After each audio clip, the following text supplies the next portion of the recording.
سبحانك لا علم لنا إلا ما علمتنا إنك أنت العليم الحكيم. درود و سلام الصلاة والسلام عليك يا سيدي يا رسول الله. الصلاة والسلام عليك يا سيدي يا حبيب الله.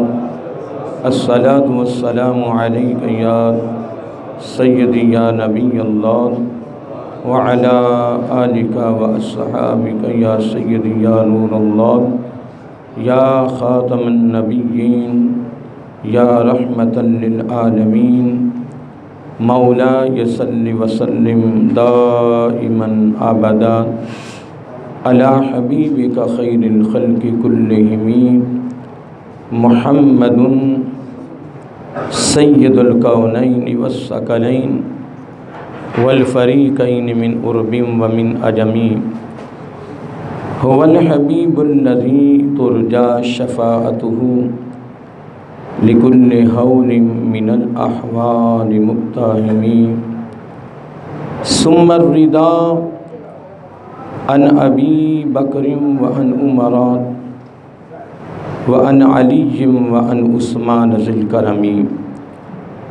نہایتی واجب الاحترام خانوادہ رسول صلی اللہ علیہ وآلہ وسلم اور معزز سامعین حضرات اور عزیزان گرامی قدر، اللہ رب العزت کی حمد و ثنا اور حضور نبی کریم صلی اللہ علیہ وآلہ وسلم دی بارگاہ عالیہ مقدسہ میں نذرانہ درود و سلام اللہ رب العزت کا بے حد شکر ہے کہ اس نے ہم سب کو اپنے پیارے محبوب علیہ السلام دی امت اندر پیدا فرمایا، اور خالق کائنات کا ہمارے اوپر بہت بڑا احسان ہے کہ اس نے اپنی توفیق اور اپنے محبوب علیہ السلام کے توسل سے ایمان جیسی عظیم الشان نعمت سے مالا مال فرمایا.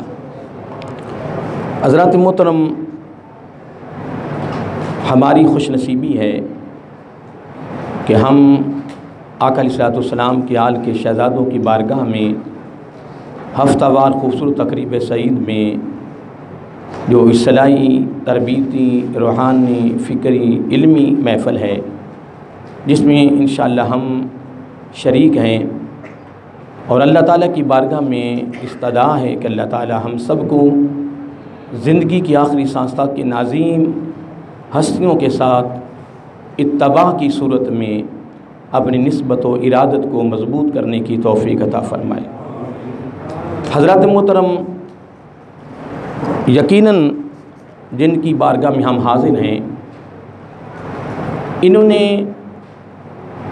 پوری زندگی آقا علیہ السلام کی زندگی کے مطابق زندگی بسر کی ہے، اور الحمدللہ اس میں شک نہیں ہے کہ ہماری مسلک اہل سنت کے نزدیک وہ ولی نہیں ہے کہ جس کی اداؤں میں سے آقا علیہ السلام کی ادائیں نظر نہ آئیں. ولی وہی ہے کہ جس کی ہر ادا میں سے آقا علیہ السلام کی ادا نظر آئے. یقیناً جو بھی سالک ہے،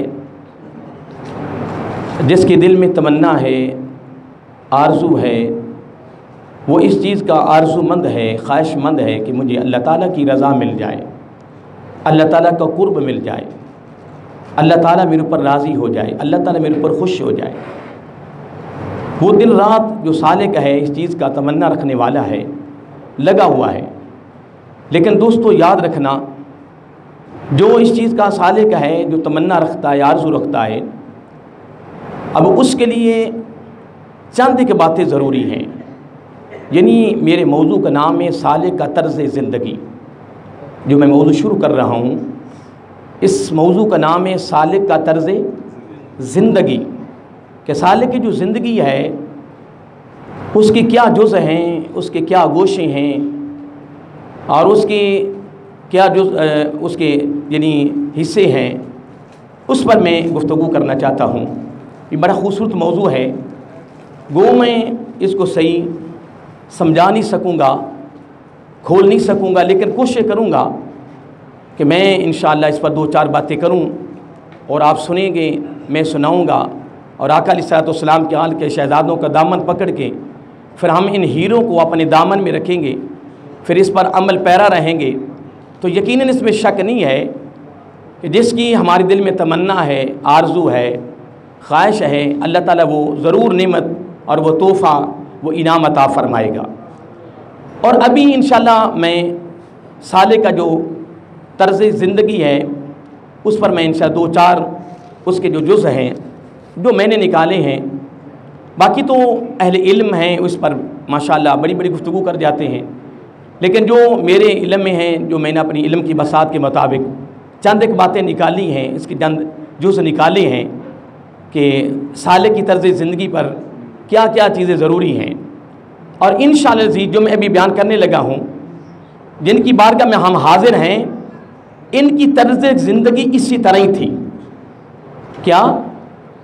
جن کی بارگاہ میں ہم حاضر ہیں، بلا شک و شبہ، بلا مبالغہ، اس میں کوئی شک نہیں ہے کہ ان کی طرز زندگی اسی طرح ہی تھی۔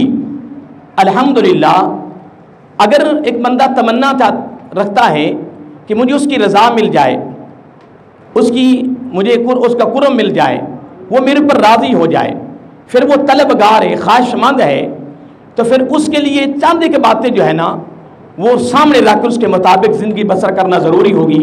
تو پھر جب ان چیزوں کو سامنے رکھ کر زندگی بسر کرے گا تو پھر وہ مجاہدہ کرتا رہے گا، جہاد کرتا رہے گا، محنت کرتا رہے گا، کوشش کرتا رہے گا، اس کے دن رات کاوش کرے گا، دن رات اس کے لیے جد و جہد کرے گا، پھر وہ لمحہ دور نہیں ہے کہ اللہ تعالیٰ اس کو اس منزل تک پہنچا دیتا ہے۔ اب آئیے قرآن مجید کی جو میں نے آیت کریمہ سورۃ عنکبوت پارہ نمبر 21 میں سے میں نے تلاوت کیا ہے قصہ، اب سنیے۔ اللہ تعالیٰ فرما رہا ہے والذین، اللہ تعالیٰ ان لوگوں کو ذکر کر رہا ہے، موضوع کا نام ہے صالح کا طرز زندگی، یہ اپنے ذہن میں رکھنا، اس پر ہم نے کافی آگے چلنا ہے انشاءاللہ عزیز۔ اس کے مختلف جز ہیں، ابھی میں جز اس کے بیان کرتا ہوں، میں پہلے اس کا تھوڑا سا مفہوم آپ کو دے دوں۔ اللہ تعالیٰ فرما رہا ہے، یہ سورۃ عنکبوت ہے اور آیت نمبر 101 کم 70 یعنی 69 اس کی آیت نمبر ہے، اور 21واں پارہ، یہاں سورۃ عنکبوت ختم ہو رہی، مکمل ہو رہی ہے، 20ویں پارے سے یہ سورت شروع ہوتی ہے۔ اللہ تعالیٰ فرما رہا ہے والذین، اب اللہ تعالیٰ ان لوگوں کو ذکر کر رہا ہے، بتا وہ لوگ کون؟ سبحان اللہ، جنہوں نے جہدو، کوشش کی، مجاہدہ کیا، دن رات ان کی کاوش، ان کا مجاہدہ، ان کی جد و جہد، دن رات ان کی محنت کس لیے ہے؟ فینا، وہ ہماری راہ کو تلاش کر رہے ہیں، وہ ہماری بات پہ غور کریں کہ وہ لوگ جنہوں نے ہماری راہ کو حاصل کرنے کے لیے یا ہماری راہ کی تلاش میں لگے ہوئے ہیں، پھر اس کے لیے وہ کیا کر رہے ہیں؟ مجاہدہ کر رہے ہیں، کوشش کر رہے ہیں، فینا، ہماری راہ، ہمارا قرب، ہماری رضا، ہماری خوشنودی، ہمیں راضی کرنا، مجھے پانا۔ اللہ تعالیٰ فرما رہا ہے، اللہ فرماتا ہے لَنَهْدِيَنَّهُمْ سُبُلَنَا، پھر ان قریب پھر ہم ان کے لیے راستہ ہموار کر دیں گے۔ کیا کر دیں گے؟ پھر جتنی رکاوٹیں وہ دور کر دیں گے، جتنے پردے حائل ہیں سارے ہٹا دیں گے، جتنی دیواریں ہیں وہ ساری گرا دیں گے۔ اگر وہ لَنَهْدِيَنَّهُمْ سُبُلَنَا، اگر اس کے لیے وہ دن رات محنت کر رہا ہے تو اللہ تعالیٰ فرما رہا ہے سُبُلَنَا، پھر ہم اپنا راستہ ان کو ہم دکھائیں گے، ہم وہ راستہ جس راستے کا وہ خواہش مند ہے، جس راستے کا وہ طلبگار ہے، یا جس راستے کا وہ خواہش مند ہے، یا جس راستے کو وہ چاہنے والا ہے، وہ راہ کیا ہے؟ وہ میں نے بھی بیان کر دیا ہے۔ اس راستے کو کہتے ہیں، اس راہ کو کہتے ہیں، اس منزل کو کہتے ہیں اللہ کا قرب، اللہ کی رضا، اللہ کی خوشنودی۔ وہ چاہتا ہے کہ مجھے رب مل جائے۔ کیا؟ جملے پہ غور کریں کہ وہ چاہتا ہے، صالح کا نا، لیکن دو ہی راستے ہیں، ایک راہ جد، ایک راہ سلوک۔ راہ جد جو ہے وہ بغیر محنت کے اللہ تعالیٰ عطا فرما دیتا ہے، راہ سلوک جو ہے اس کی منزلیں طے کرنی پڑتی ہیں۔ کوئی شیخ کامل مل جائے اور شیخ کامل کے بغیر منزلیں طے ہوتی نہیں ہیں۔ کسی کے ہاتھ میں ہاتھ دینے کے بغیر پھر ہاتھ بھی اس کے ہاتھ میں دینا ہے کہ جو چیزیں میں ابھی بیان کرتا ہوں یہ ساری اس کے اندر شامل ہوں، یہ چیز اس میں سے نظر آئیں، یہ خاص ادائیں اس میں سے نظر آئیں، پھر اس کی ادائیں آقا علیہ السلام میں اداؤں کے مطابق ہوں، پھر ایسا پیر و مرشد ہو، پھر ایسا شیخ ہو، پھر ایسا راہ دکھانے والا ہو، پھر ایسا رہبر و رہنما ہو، پھر اس کے ہاتھ میں ہاتھ دیا جائے، پھر اتباع کی جائے، پھر اپنی شکل و صورت کو جیسی بنائی جائے، پھر اپنی چال تک کو جیسی بنائی جائے، پھر وہ دن دور نہیں ہے کہ وہ راہ اس سے اللہ عطا فرما دیتا ہے۔ لیکن اس کے لیے بھی محنت ہے نا۔ ہم تو صرف آتے ہیں بس حاضری دی، جناب لنگر جی کھایا ہو گئے، سبحان اللہ۔ زندگی اسی طرح کی اس طرح ہے۔ میں جب سے آ رہا ہوں میں یہی تو رو رہا ہوں، میں یہی تو عرض کر رہا ہوں کہ ہم یہاں سے نکلتے ہیں اس طرح ہمارے طور طریقے ہیں، بے ایمانی اس طرح، فراد اس طرح، دھوکہ بازی اس طرح، منافقت اس طرح، دل یقین نہ، بغض، جناب ہمارے چہروں کی مسکراہٹیں ختم، رشتہ داری ختم، محبت ختم، پیار ختم، خیر خواہی ختم، ہمدردی ختم، تعاون ختم۔ کوئی مرتا تو مر جائے، مجھے اس سے غرض کیا ہے؟ تو وہ برباد ہوتا تو مر جائے، ہلاک ہوتا تو ہلاک ہو جائے۔ اللہ کے بندے کیا ہو گیا؟ جن کی بارگاہ میں حاضر ہیں ان کی بارگاہ سے یہ سبق نہیں ملتا رہا، انہوں نے یہ سبق دیا ہی نہیں ہے، انہوں نے یہ درس نہیں دیا، انہوں نے اپنی طرف سے یہ پیغام نہیں دیا۔ محترم، ان کی بارگاہ سے جو پیغام، ان کی بارگاہ جو درس، جو دعوت فکر، جو تحفہ، جو انعام، جو اصلاحی، تربیتی، فکری، روحانی، علمی جو تحفہ ان کی بارگاہ سے ملتا رہا وہ ایک ہی تھا کہ تمہاری زندگی میں سے آقا کی زندگی نظر آئے صلی اللہ علیہ وآلہ وسلم۔ آئیے محترم، میں کچھ عرض کر رہا تھا، اللہ تعالیٰ فرماتا ہے کہ اگر وہ خواہش مند ہے تو پھر ہم اس کو اپنی راہ دکھائیں گے، اور آگے اللہ تعالیٰ فرماتا ہے، اور اگلا جملہ بڑا سننے والا ہے، جب ان کو اللہ تعالیٰ پھر اپنی راہ دکھاتا ہے نا، یعنی اپنا قرب، اپنی رضا کہیں اس کی وجہ وہ اس کو دولت دیتا ہے نا، تو پھر اللہ تعالیٰ آگے ایک بڑا خاص جملہ فرما رہا ہے۔ اللہ تعالیٰ فرماتا ہے ان اللہ، تقیدی لفظ ہے، بے شک اللہ تعالیٰ فرما رہا ہے، اللہ تعالیٰ اپنے کلام کی خود صفائی دے رہا ہے، اس کو اپنے کلام کی صفائی دینے کی ضرورت نہیں ہے، لیکن وہ صفائی دے رہا ہے کیونکہ بات بڑی خاص آ گئی ہے نا، بات بڑی قابل توجہ آ گئی ہے، بات بڑی اعلیٰ ہے، اتنی اعلیٰ ہے کہ رب کی بارگاہ میں اعلیٰ ہے۔ میرے جملے پہ غور کریں، میں ابھی کچھ کہہ گیا ہوں، یہ بات سے قبل وَإِنَّ اللَّهَ، بے شک اللہ تعالیٰ فرما رہا ہے، جو میں آگے کہنے لگا ہوں نا اس میں کوئی شک نہیں، تو جو میں نے پیچھے کہہ دیا اس میں بھی شک نہیں ہے۔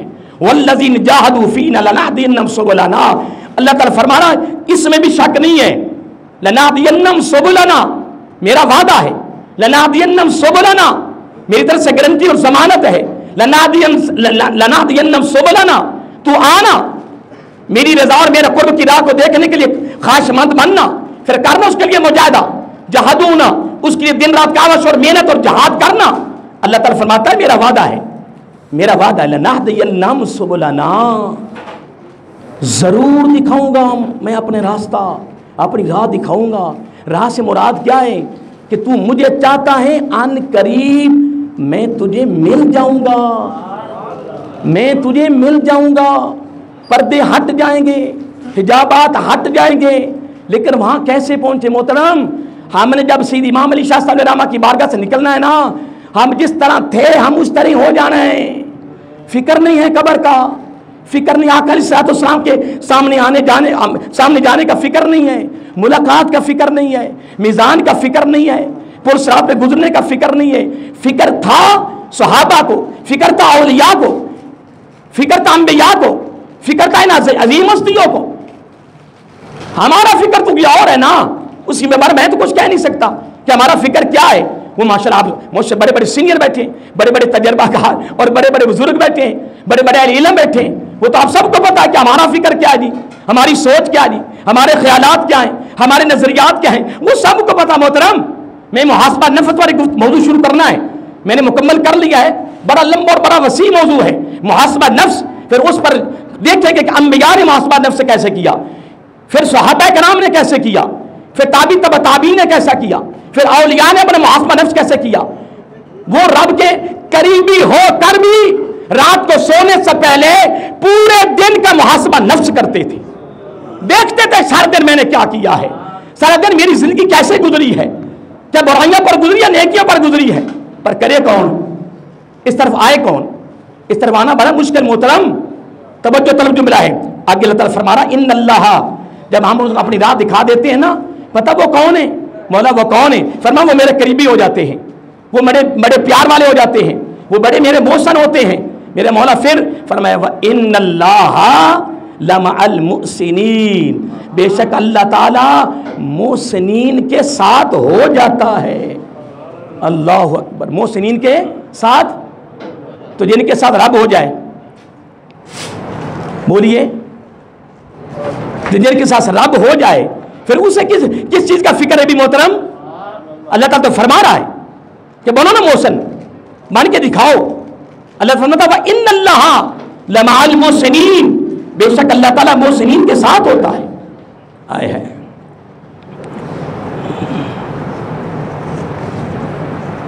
اللہ. کیا تھی ٹھیک، تھوڑی دعا سب کیا.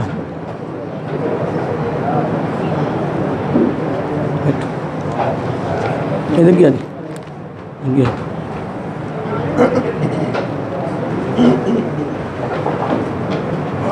اب میں سالک کا طرز زندگی پر میں نے گفتگو کا آغاز کیا ہے، اور اس پر میں نے قرآن مجید کی ایک آیت کریمہ کا میں نے سہارا لیا ہے. اس کا میں نے حوالہ بھی دے دیا ہے، گھر میں جا کر اس آیت کریمہ کا مطالعہ کریں.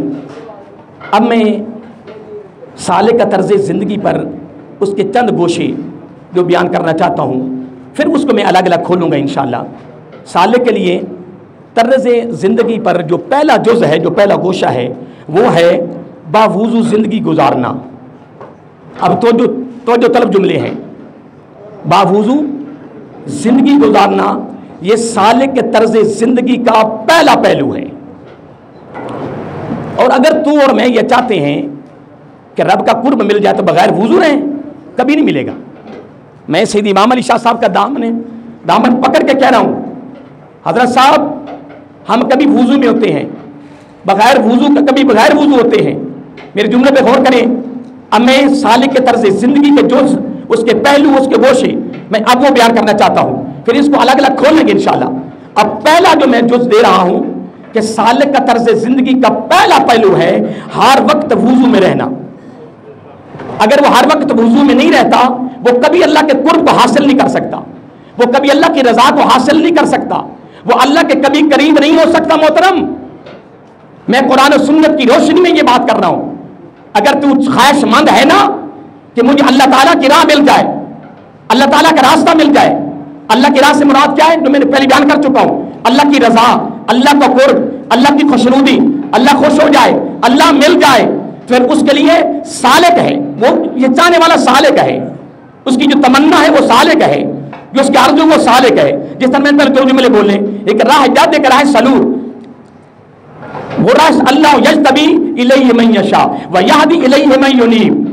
اب پہلا راستہ جو ہے وہ راہ جد ہے، اور دوسرا راستہ راہ سلوک ہے. پہلے میں محنت نہیں ہے، دوسرے میں ساری محنت ہی محنت ہے، ساری محنت ہے. اگر وہ سالک ہے تو پھر اس میں محنت ہے. پھر راہ سلوک کی منزلیں طے کرنی پڑے گی. وہ کسی شیخ کامل، اور شیخ کامل وہ ہو جس کی اداؤں میں سے نبی کی ادائیں نظر آئیں، پھر اس کے ہاتھ میں ہاتھ دے، پھر اس کے رنگ میں رنگا جائے، پھر اس کی شکل و صورت اختیار کرے، پھر وہ کانا میں چلے تو لوگ بتائیں کہ یار یہ تو فلاں نہیں لگ رہا. تو پھر خدا کی قسم ایک وقت آئے گا، ایک لمحہ آئے گا کہ وہ انشاءاللہ اس کو لنہدینہم سبلنا، پھر اللہ تعالیٰ اس کو اپنی راہ دکھا دیتا ہے. اس لیے محترم، اب اس کے لیے پہلی شرط جو ہے وہ باوضو رہنا. بغیر وضو کے کبھی بھی سالک اب اس منزل کو نہیں پہنچ سکتا ہے. نمبر ایک. نمبر دو، آگے یہ ہے کہ جو آقا علیہ السلام نے خوبصورت اپنی امت کو دعائیں دی ہیں. کیا دی ہیں؟ دعائیں. کھانا کھانے سے پہلے کی دعا، کھانا کھانے کے بعد کی دعا، مسجد میں داخل ہونے کی دعا، مسجد نکلنے کی دعا. اب اس کو کہتے ہیں دعائیں. کیا کہتے ہیں؟ جو آقا، یہ معمولی نہ آپ سمجھے، یہ بہت بڑا اہتمام کیا گیا اس پر. میرے آقا علیہ السلام نے محمدی یونیورسٹی میں اپنے غلاموں کو بٹھا کر اس پر مکمل اہتمام کیا. دعائیں سکھائی جاتی تھیں، اور آج بھی الحمدللہ اس طرح کے پروگرام چل رہے ہیں. ان پروگراموں کے اندر دعا پر بڑا زور دیا جاتا ہے، دعائیں سکھائی جاتی ہیں. اور جو سالک ہے اس کی طرز زندگی کا دوسرا جو ہے وہ یہ ہے کہ آقا علیہ السلام کی دی ہوئی تعلیم دعاؤں پر اس کو وہ یاد کرے، سیکھے، وہ اپنے ہر عمل کو دعا سے شروع کرے اور دعا پر ہی ختم کرے۔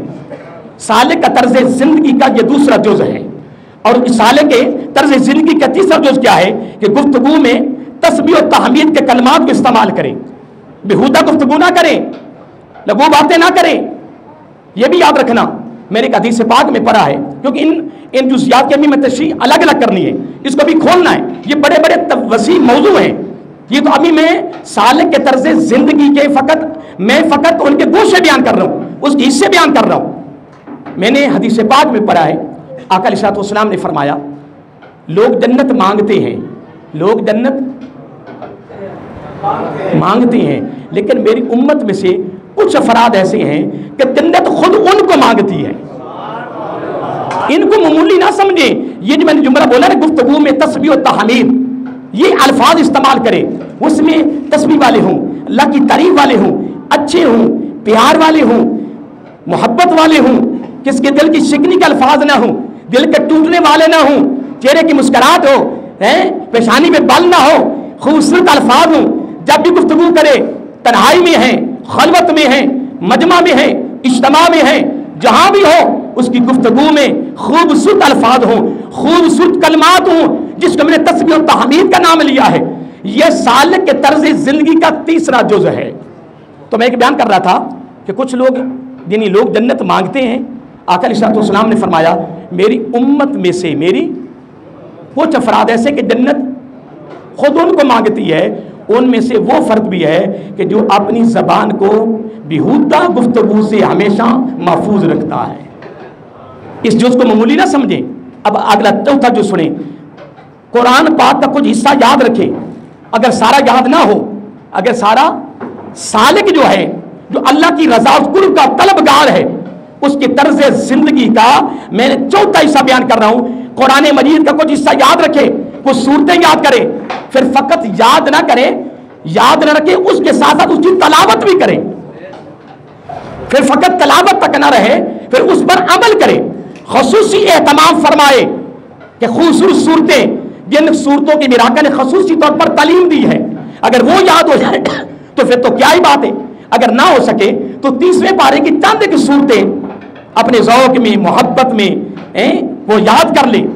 یقیناً ایک اور بات بھی سن لیں، سالک کا طرز زندگی کا یہ جو میں چوتھا حصہ بیان کر رہا ہوں نا قرآن مجید کا، یہ بھی سن لیں۔ آقا علیہ الصلوۃ والسلام نے فرمایا لوگ جنت مانگتے ہیں، لیکن میری امت میں سے کچھ افراد ایسے ہیں کہ جنت ان کی طلبگار ہے، جنت ان کو مانگتی ہے، خواہش مند ہے کہ جنت ہمیں مل جائے۔ اللہ اکبر، ان میں سے وہ میری امتی بھی ہیں جو اللہ کے کلام کی کثرت سے تلاوت کرتے ہیں۔ اب اس پر انشاءاللہ جب گفتگو شروع کریں گے نا الگ الگ، پھر اس پر تو انشاءاللہ بڑا مواد ہے انشاءاللہ۔ دعا کر اللہ تعالیٰ مجھے بیان کرنے کی توفیق دے، آپ کو سننے کی توفیق دے، اور آقا کے شہزادوں کا دامن زندگی کا آخری ساتھ آپ پکڑے رکھیں، ان کو نسبت و عادت ہمیں۔ اور نمبر 5، سالک کی طرز زندگی کا، سالک کا آپ کو معنی میں نے بتا دیا نا، یاد ہو گیا آپ کو؟ بس سنیے، اب سالک کی طرز زندگی کا 5واں جز کیا ہے؟ خاموش رہنے کی عادت اختیار کریں۔ بڑا خاص جز ہے، بڑا پیارا جز ہے۔ اللہ والے جلدی بولتے نہیں ہیں، جو اللہ والے ہیں، جو اللہ کی رضا کے سالک ہیں نا، خدا کی قسم وہ نہیں بولتے، لیکن جب وہ بولتے ہیں تو ان کے پھر زبان سے ہیرے نکلتے ہیں، پھر بڑے بڑے خاص کلمات نکلتے ہیں۔ اور میں سالک کے طرز زندگی کا تیسرا جز میں نے بیان کر دیا ہے کہ گفتگو میں بیہودہ گفتگو نہ ہو، اس میں تسبیح و تحمید کی گفتگو ہو، پھر وہ سالک ہے۔ سالک کے لیے پہلا جز جو خاص تھا وہ میں نے شروع میں رکھا ہے، کیا؟ ہر وقت وضو میں رہنا۔ جو ہر وقت وضو میں نہیں رہتا وہ کبھی بھی اس منزل کو نہیں پہنچ سکتا جس کا وہ سالک ہے، جس کا وہ طلبگار ہے۔ اب آئیے چھٹا جز بیان کر رہا ہوں، سالک کے طرز زندگی کا محاسبہ نفس کرنا۔ وہ اپنے نفس کا محاسبہ کرتا رہے، کیا کرتا رہے؟ محاسبہ کرتا رہے۔ اور آگے 7واں جز ہے کہ دین و دنیا میں، بڑا خاص جز آ گیا ہے، دین و دنیا میں ہمیشہ دین کو دنیا پر مقدم رکھے۔ یاد رہے گا؟ تو ہمارا حال تو جو آپ کو پتا وہ کیا ہو گیا ہے۔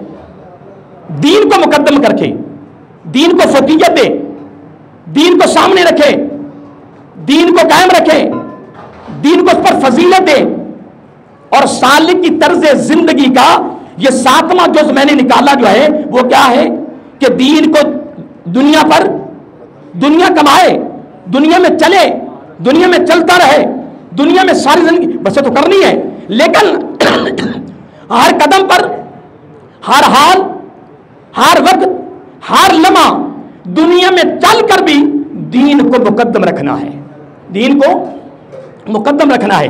اور 8واں سن لیں، بڑا خاص جز آ گیا سالک کی طرز زندگی کا۔ 8واں حصہ کیا ہے؟ دوسروں کے دل آزاری نہ کرے۔ اگر وہ دل آزاری کرتا وہ سالک نہیں ہے، وہ اللہ کی رضا کا طلبگار نہیں ہے، وہ اپنے دعوے میں کذاب ہے، جھوٹا ہے۔ ادھر لوگوں کے دل آزاریاں کرے، لوگوں کے دل شکنیاں کرے، لوگوں کا دل توڑے، ادھر اللہ کی رضا کا طلبگار ہو، اللہ کی قرب کا طلبگار ہو، کبھی بھی نہیں ہو سکتا، کبھی نہیں ہو سکتا۔ یہ میں اس کا 8واں جز بیان کر رہا ہوں، باتیں یاد رہیں گی آپ کو؟ اب آئیے نامہ جو سنیے، بڑا خاص جز ہے، بلکہ سارے جزوں کا جناب نچوڑ آ گیا، اللہ تعالیٰ سے دوستی لگانا، اللہ تعالیٰ سے دوستی لگانا۔ اب آئیے واپس آئیے، میں بس اس کو وضو کو شروع کریں گے۔ یہ میں نے 9 جز اپنے علم کی بساط کے مطابق سالک کے طرز زندگی کے میں نے 9 جز نکالے ہیں۔ ہاں اہل علم اس سے ہٹ کر کئی نکال سکتے ہیں، لیکن جتنا میرے علم تھا، مطالعہ تھا، میں نے سالک کے طرز زندگی کی کتنے سے نکالے ہیں؟ 9۔ ان میں سے پہلا کیا تھا؟ وضو۔ اب اس پر میں صرف ایک بات 1-2 منٹ میں کر کے نا پھر میں آگے بڑھتا ہوں۔ بڑا خوبصورت جز ہے، اس کی میں تشریح کروں گا، لیکن آج اصول برکت کے لیے خاص بات دینا چاہتا ہوں۔ بزرگ فرماتے ہیں کہ ہمیں ایک بستی میں جانا نصیب ہوا، کیونکہ ہم نقش بندی ہیں، تو اس حوالے سے بات بڑی خاص ہے۔ میں کہتا ہوں زندگی کا پتہ نہیں ہے، جاتے جاتے یہ اس کو بیان کر لوں، پھر انشاءاللہ جو اس کو ترتیب سے شروع کریں گے۔ وہ فرماتے ہیں کہ ایک بزرگوں کے پیچھے ہمیں نماز پڑھنے کا موقع ملا، اور ان کا جو گھر تھا وہ شہر سے باہر تھا، شہر سے باہر تھا، نئی بستی بنی ہوئی تھی، مسجد نئی تعمیر ہوئی تھی۔ تو ہمیں وہ بزرگ بڑے خاص نظر آئے، تو ہمارے قافلہ تھا، ہم نے ان کے پیچھے نماز پڑھنے کا ارادہ کیا۔ مغرب کی نماز کا وقت ہوا، مغرب کی نماز کا بولیے سالک کی طرز زندگی کا پہلا حصہ کیا ہے؟ ہر وقت وضو میں رہنا۔ اگر وہ وضو میں نہیں ہے، کبھی وضو کبھی نئے وضو، وہ کبھی سالک نہیں ہے، کبھی وہ اس منزل کو نہیں پہنچ جائے گا، کبھی نہیں پہنچ سکے گا۔ ضروری ہے کہ وہ 24 گھنٹے وضو ہی میں رہے، پھر وہ سالک ہے۔